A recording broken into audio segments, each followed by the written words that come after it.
Hi guys, this is Gisell Munoz. Thank you so much for jumping in this interview today. I have Marc Mittang. Thank you so much, Marc, for being here. Yeah, you're very welcome. Great. Thank you for having me.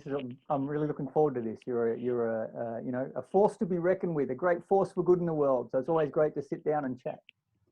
Yeah, love it, love it, love it.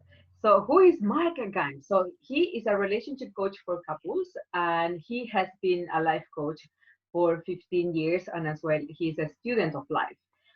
He doesn't believe in quick fixes. Sorry about that. Not to say you cannot get results quickly, but he believes in growing, changing, and becoming the person that get the results. Sorry about it. Let me read it properly, guys. Sorry. So I was saying, sorry for my mistake. I was saying he doesn't believe in quick fixes. Not to say you cannot get results quickly, but he believes in growing, changing, and becoming the person that gets to live the life of your dreams. That is a journey, a beautiful, fulfilling journey, and there are processes, habits, and thoughts, patterns that are common to all versions of success. He works with couples on a private one-on-one coaching. Amazing, Marc, amazing. So, why are you a relationship coach for couples? All right. Somebody had to do it. No, that's not the right answer. Um, Look, I think I love this journey because personally, as a child, my parents didn't have a great relationship, Hmm. but there was a lot of love there. So I was really lucky in that, I had this will sound funny. I was really lucky because I had an abusive alcoholic father. Um, it Well, was a can you mess. tell me more? What do you mean about being the lucky? Well, here's the funny thing was it was an absolute mess. And then this will sound weird too. We were Hmm. really lucky. Dad had a car accident and broke his neck. Where's Mm. this guy going with this story? Miraculously, he healed and he got to have his life again. He got to rethink things. And not that he came out Mr. Perfect, but he Mm. realized what he had to lose. And I got to see my parents fall back in love. And as Mm. a curious child, I got to go, how did they do that? Because I saw all my friends' parents getting divorced. And here are my parents in one of the most horrible relationships I knew of, and yet they were healing it. And I went, that's fascinating. So fast forward into my kind of 20s and whatever, I met the girl of my dream and we got married, and I had no idea what that was about. Mhm. And I always think I'm a good person, but I really had a lack of skills and I didn't have any solid role models around what it meant to be a good man or a strong man. There's a lot of strange information out there for guys. All our TV role models and everything is about being, stubborn, being a dictator in your own life and setting the rules and sticking to it and all that sort of stuff. And that really doesn't work in any setting. It works for a brief amount of time and then your world falls apart. So I was really confused. So I just studied. I went, you know what? When I'm not being a life coach, I'm a musician and I've had a wonderful career touring the world and doing great fun things. And I went, you know what? If I can put that much study and passion into my career, right? So the things are, my music and whatever and business and blah, blah, Mm. blah. Why can't I put that kind of effort, that kind of curiosity into my relationships? Mm. Some people have good relationships. There must be answers. So I went and studied, and I still do passionately with some of the greatest minds around the planet. And they all have little things to say and it all kind of fits together. So I've spent, 15 years. We've been now married for 20 years. We've been together 24. Our relationship's more passionate and wonderful than it's ever been. Um, and what I realized was there are practical steps people can take. There are tools. There Mm. are things that at first, like anything you learn that's new, it feels clumsy at first. You go, really, you want me to say that? It feels so artificial. And yes, Yeah, it does, yeah, but it will still work.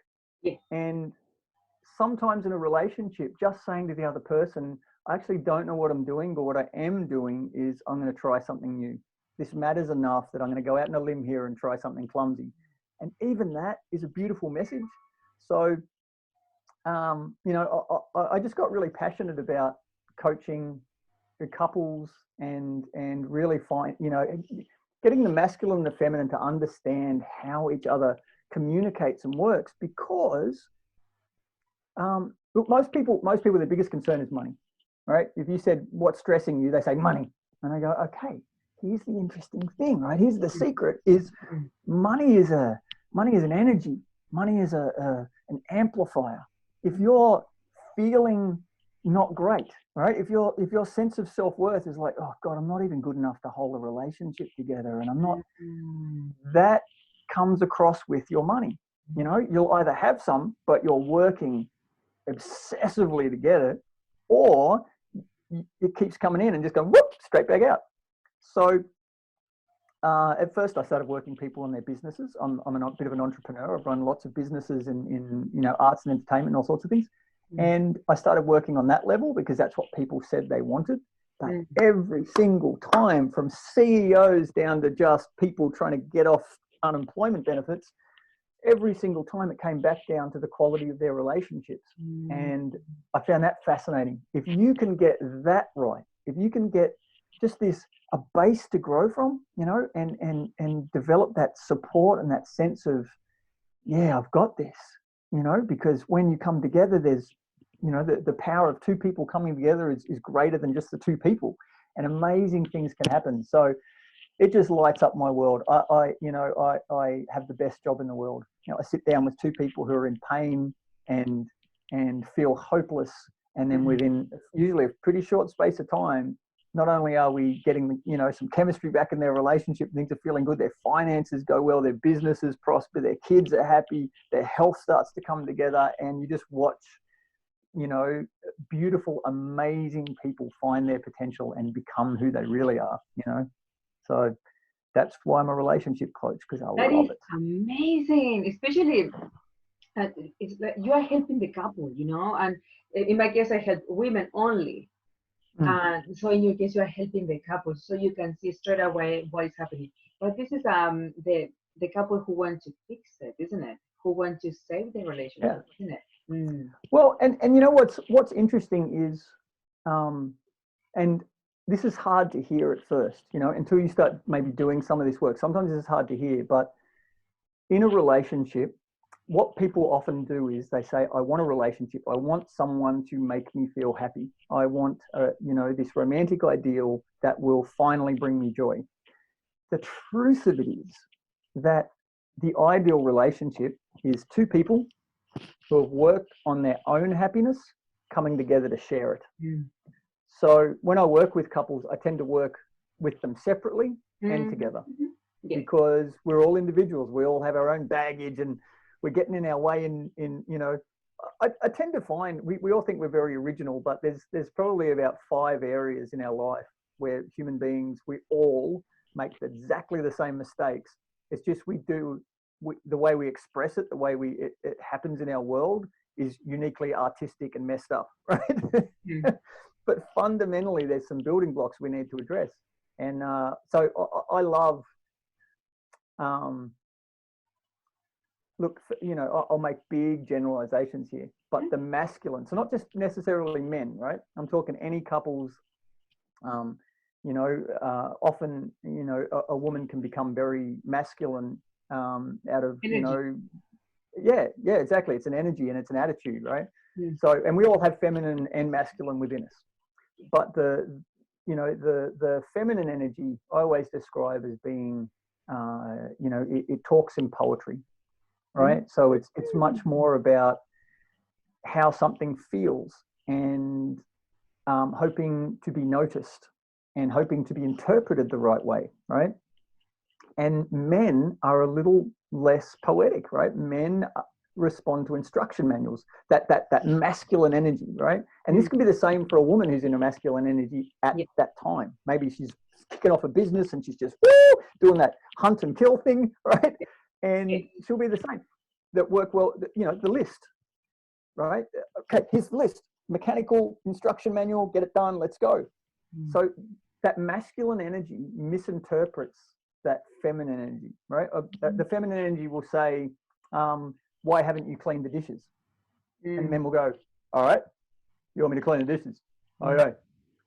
What was really just said was, you're not noticing me. I'm feeling overwhelmed. I need you to come to me. I need you to support me. I need you to say, what do you need? And you're not hearing it. right? So the feminine energy is going, I need to do the dishes. And the guy goes, oh, I'll do the damn dishes. I'll buy you a dishwasher, whatever. Problem Mm, solved. mm. No, nothing needed fixing.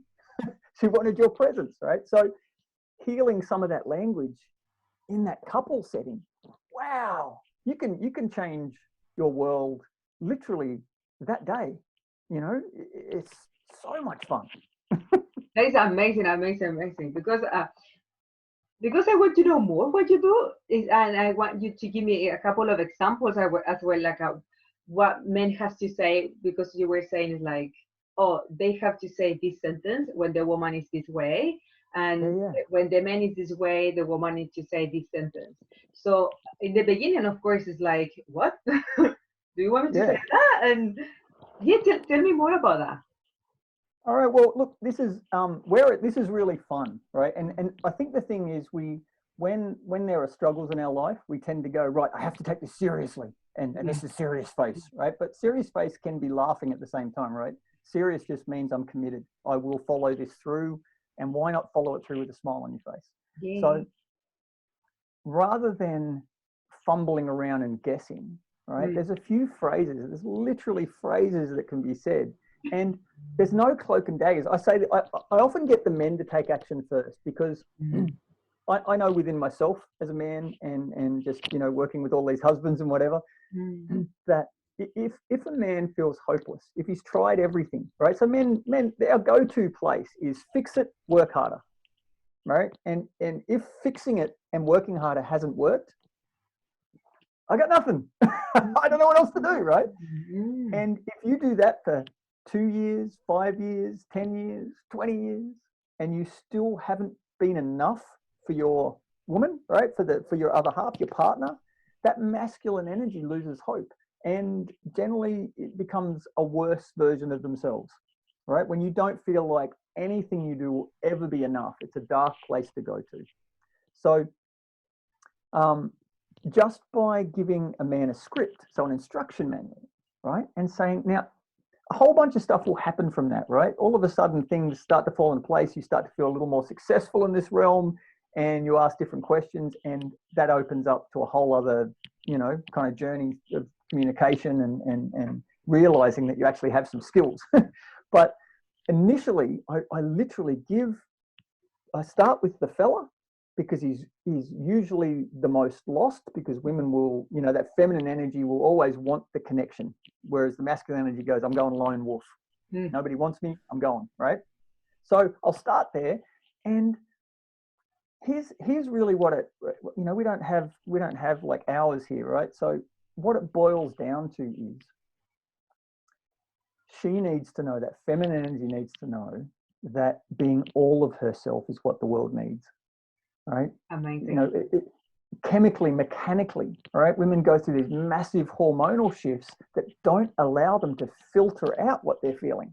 Mm. That's there for a reason. That isn't broken, Yeah. right? The commentary with comedians and movies and everything is, oh, it's that time of the month, look out, like it's something wrong.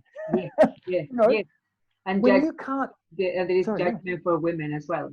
Like, oh yeah, no, she's in the period. Oh no, and they put judgment totally, in there into the woman. Keep going, keep going. yeah, I'm still listening here. yeah. Well, see, I found in my relationship, I find when my wife can't hold back, the truth comes out. And sometimes not literally, but where the discomfort is, where where we've Mm. dropped our standard or whatever. But Mm. also, it's an opportunity for me to really be a man. Yeah. So what I mean by that is, right, one, if I can get the feminine partner to understand that all of their fury, all of their fire, all of their passion is what's required here. So if you get angry, get real angry. If you get sad, get real sad. Mm. All of it is what's needed, because that masculine energy needs to be challenged to grow, right? Mm. So if that masculine element tries to shut that woman down, shut that feminine down, Mm. that's kind of the weak way through, right? Mm-hmm. We're designed to be stronger, right? And louder and bigger and all the rest of it. That's an easy option. It's not strength. That's just, I got a bigger car, right? If that masculine energy can stand in front of that feminine energy and all her passionate fury, right? Mm. All her fear, all her everything, and just love her through it, not fix it. She ain't broken. She's probably smarter than you, right? You know, she can create life, for goodness sake, right? Back off. She doesn't need your fixing. She needs your presence. If you can get to a point where you can just feel that storm and know that if you can just keep present with her and say, you know what, I'm here to hear it all, right? I love you. I want to hear all of this. Keep going. I'm big enough and hairy enough to hear this. And when she stops, right, when it ends, no. We've been together for more than a day. There's more. I want to hear all of it, every single inch of it. We're sitting down, and we're doing this until it's done. And I think that takes so much strength of character. That's a strong man. When you can not react, not retaliate, not take it personally, but just let her be all of herself. Woo! You watch that relationship, you watch your whole world change. And it's the same when you walk into an office. How is it then? Oh, stop.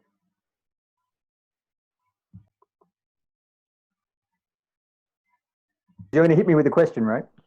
Well, guys, it was a very technical issue here, so now we are back. So keep going. What you were saying about we came into the office, what you were saying? Yeah, well, that wonderful realization that you know, a relationship is just a magnificent communication training ground, right? You get to learn about yourself. You get to be challenged every day, but in this kind of, you know, loving setting. But those communication skills you can then take into your career or business negotiations or whatever. If you can walk into a room, that feminine energy, and know that you're allowed to be all of yourself, right? It's a strut, right? It has an energy about it that people just, you know, whoa, you own the room, right? No apology. Doesn't mean that you walk in and you like start attacking, right? It just means you walk in and you go, you know what? I'm really passionate. Yeah. What you're looking at is just committed to life, right? And as that masculine energy, if you can walk into the room and not dominate, right? But walk into that room and hold that space. If somebody reacts, you just listen and go, would I be right in saying what you need is, you know, or you can put people in their place. You can, you know, you can say, hey, that form of communication isn't working for me, but I really want to hear what you have to say. Right? There's a strength in holding that space that is spellbinding, you know, it will own a room. So that's what I mean by if you can work on that relationship, it expands out into the rest of your life, your finances, your health, your everything, you know, everything changes. So it's an exciting little place to play. And people often come into it going, deep breath, let's work on our relationship. But it's like, no, come on, let's play here. Let's work on this relationship. This is going to be amazing. Yeah. So, yeah. That is amazing what you do. I can listen to you for hours, but let me check the next question I have for you. Yeah. How important is for the relationship the man be there and stand up for his woman? Wow. Yeah, and you know what? I think that's a great question, because I think you would have to define what standing up for the woman is. My wife, for example, she's a powerful, intelligent, strong woman, right? If she wants to plow straight over you, I don't care. You know, you be a heavyweight boxer, you'll lose. She's, you know, she's a fiery, passionate, wonderful, you know, force to be reckoned with, and she doesn't need me to protect her from the world, right? So, you know, obviously, if somebody says something bad about my wife, I'll know about it, right? But even then, in that moment, me taking over from her doesn't allow her to be all of her, right? So there's grey area there.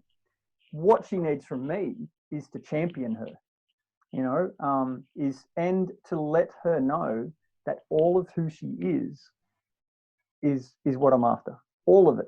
You know, if she's having a day where she's not feeling great and she's, you know, whatever, snappy and thing, you know, just the world seems a little harder today, they're the moments where I let her know that's okay, Bob. There's stuff bubbling up that needs to come to the surface. We're about to learn some stuff, and I got you. Let me make you a cup of tea. Let's talk, right? Or you know, can I hold that space and let her be in whatever she's feeling, right?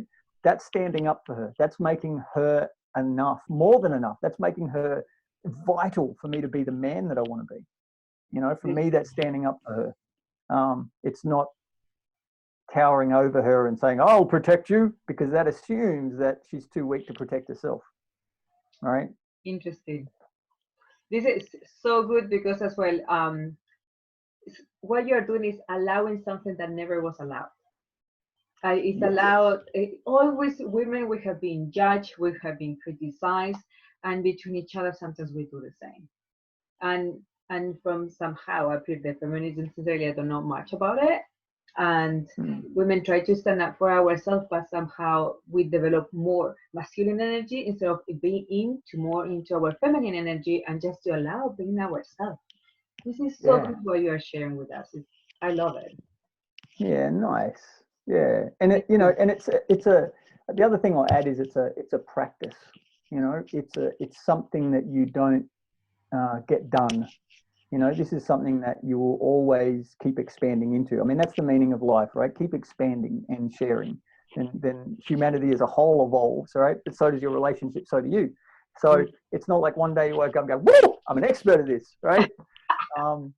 You will have your days, right? Stuff will come up that does not allow you to be your best self. But what do you do about that is what's important.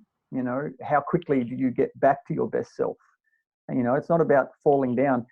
You know, I love that saying that you have to fail forward. You know, there is no failure, but pushing the envelope and learning and growing and falling down is vital. You know, world champion NBL basketball players, they just fail more often than anybody else is prepared to. They just don't stop. You know, they don't give up, and they don't ever blame. They just go, I need to work on that. Another 20 hours. You know, and our relationships would be the same. Whoa, that argument was not working. All right, I need to go and listen to a video. I need to call my coach. I need to work through that, you know. So when I'm coaching with, so that is so good because as well is create the awareness of there's I see it as a line where we can blame ourselves, we can be on shame, or we have the opportunity to connect with somebody who has experience or who can help us out and ask for help. And in the line is the awareness. Where am I? Beautiful. It's like, okay, I have that issue and I need to talk to somebody about it. So in there, when we reach out for help is when everything is going to move forward. It's our growing, it's everything what you were saying before. It's allowing us to grow and to change and to improve, to become our best. Yes. Yes. And, you know, I honestly think, again, it's a tender subject, but the circumstances of our life, good or bad, we play a part in allowing them to exist in our life. You know, there's always the opportunity to make choices. Sometimes it feels like you don't have choices, and that's where it can get scary. That's where people can, you know, we end up with domestic violence and all sorts of stuff when people feel like there are no choices left, and so they stay in a situation that isn't healthy. And sometimes the best thing you can do for a relationship is to separate, work on yourselves, and come back and see if now this could work, right? But that space to, you know, if that's where you're at, that can be vital too. You know, there's no beginning and end. There's just a journey that we're on. You know, so it's yeah. But we have to be conscious of, you know, both sides, everybody involved are making choices constantly. And I love that you spoke about, you know, this awareness of that line, right? If you're aware of it, if you're kind of looking back and go, oh, you know, what am I doing here? Just that awareness can lead to so many amazing things. Even if you realize you're on the wrong side of the line at the time, oh, I'm on the wrong side. Wow. And this is the result. Interesting, right? There's something to learn. So that's beautiful, Gisell. I love that. Thank you. Yeah. Okay, let's go for the next question. This is amazing. I love this conversation. How couples can save their relationship? Woo! Woo! Firstly, great question too, by the way. Firstly, I would say the phrase "saving your relationship" assumes it's broken, and it's a bit like if either partner is feeling something, is struggling with something. Look, I love confusion, right? When someone goes, "Oh, I'm confused," I go, "Great! For the first time, you're now open to a new possibility. None of what you know makes sense of this situation, so now you must know something new," right? So those negative feelings aren't a bad thing. It's how you journey through them. It's what you do with them next. So I don't really, I will sometimes use that language, but the message I try to get across is this isn't broken. This is now, these challenges have been sent to you to work through, to discover who you really are, and to learn this great stuff. So saving a relationship is really about saving yourself. You know, it's about going, whoa, this isn't working. You know, we're both great people here, but the way we're doing this isn't working. Is there another way? You know, it's an alarm signal. It's an opportunity. So for me, how to save a relationship. Look, if it's okay by you, I'd love to offer everybody. I'll send you through a little PDF, and it's sort of two little sections out of an online program I have, but it's also two little sections out of some of the tools that I use when I'm coaching people. You know, to give them to go, look, just check this out, and we'll work through it. So there are two kind of key areas that if people can get down.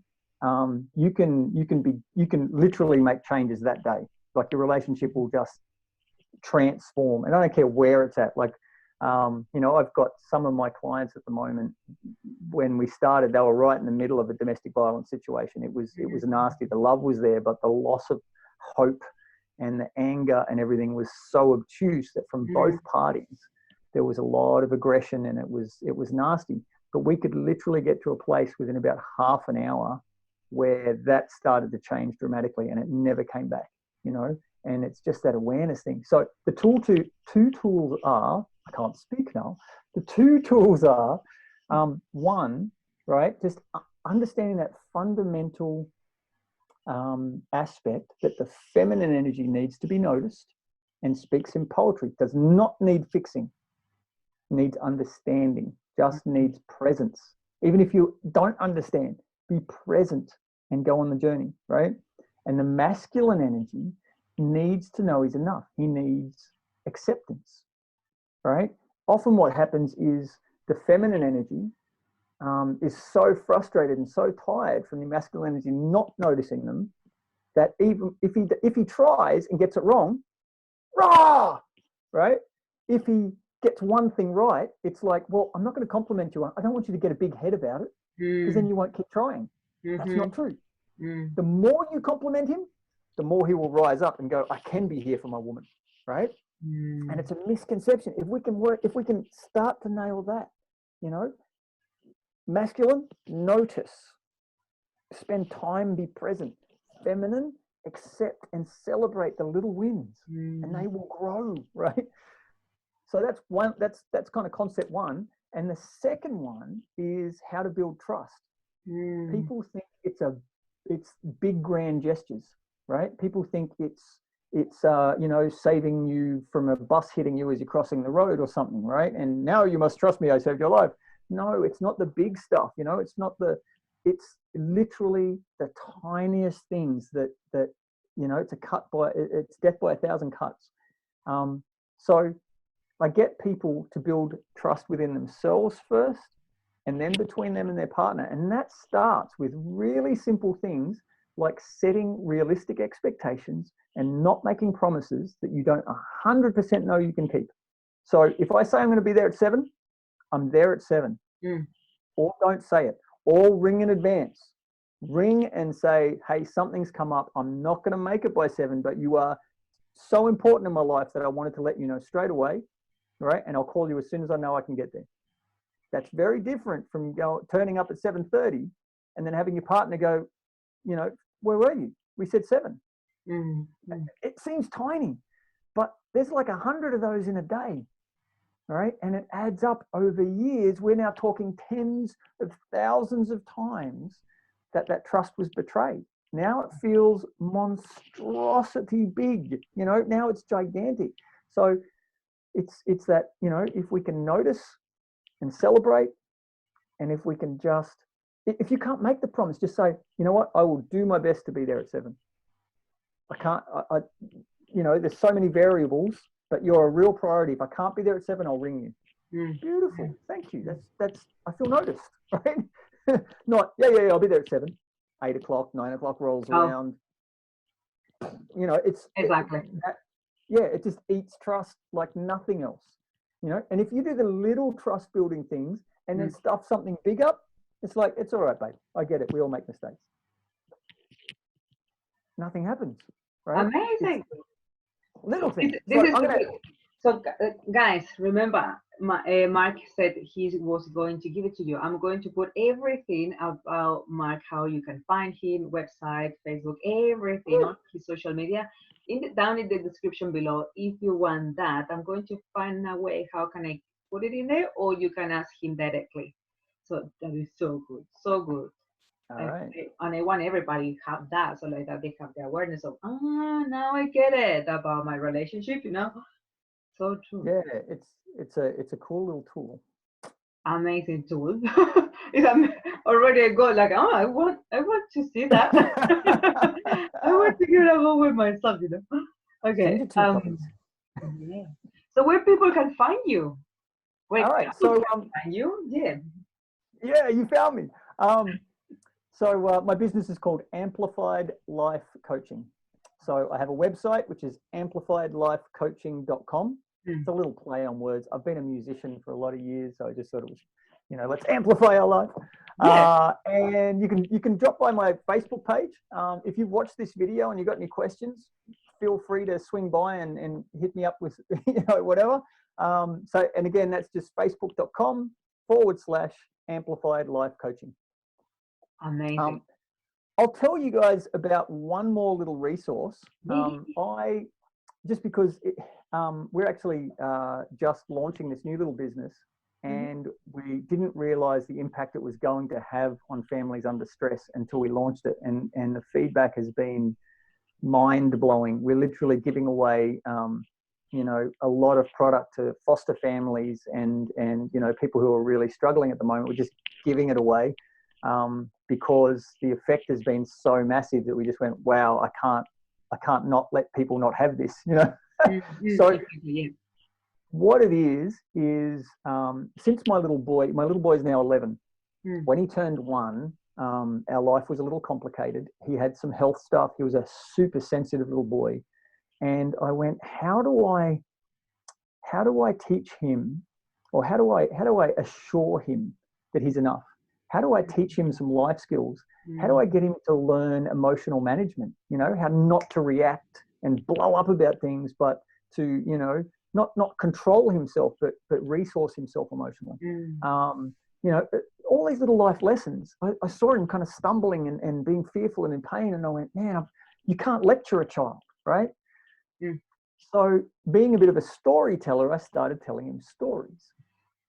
And I told him a different story every night, that it's about this happy little bright green frog and his little animal friends in this park, and they go on adventures and they live out his mistakes, if you like. Even before he has them, they live out, you know, problems and then make good. And they tackle topics from, you know, how to persistence, focus, depression, anxiety, whatever it is, but they're just fun, slapstick, crazy little stories. I avoid violence and sarcasm. I think there's way too much of that in children's literature. And we distribute these as just a streaming audio thing. So the idea is that at every night for bedtime, we lay out how to set up a really easy, calm bedtime routine that kids will be enthusiastic to be a part of. No, right, it's bedtime, come on. It's just, you just say, everybody ready for the story? No, yay, they'll brush their teeth, they'll do the whole thing, they'll get to bed. It's amazing. But every night they'll essentially have a coaching session, right? It's me telling the stories. I've literally told my son a new story every night of his life since he was 1. He's now 11. So we're talking 4,500 stories later, right? So I think I've recorded about 30, 40 of them. What we're doing at the moment, because of COVID-19 and this, so many people are struggling a bit. Basically, the subscription, now we've made this so ridiculous, it's cheap, it's insane, is $5 a week. And you get a story every night, Monday to Friday. Plus, there's a whole members resource thing where you'll get me coaching you. I do interviews with people and all fun stuff, right? It's only $5 a week, but we're giving everybody their first month entirely free. And you can come and go whenever you want, right? So it's essentially, it's free. And for the cost of 1 cup of coffee a week, you can keep going, right? So we've made it really accessible. Here's the amazing thing. The feedback we're getting from this is that, you know, it's every parent's, you know, pain going, am I parenting enough to make sure my child is going to have a happy, successful life? You know, because we all have bad days. We snap at our kids or we whatever and then go, oh man, I regret it. And then there's all this guilt. And then that guilt turns into more snappiness. You know, it's a spiral. If every night you can literally hit play and you can go and have a cup of tea. You could have some me time with your partner. The story's about 10, 15 minutes long. At the end of the day, oh my God, we're not fighting and struggling and we all get to press play. Kids are stoked.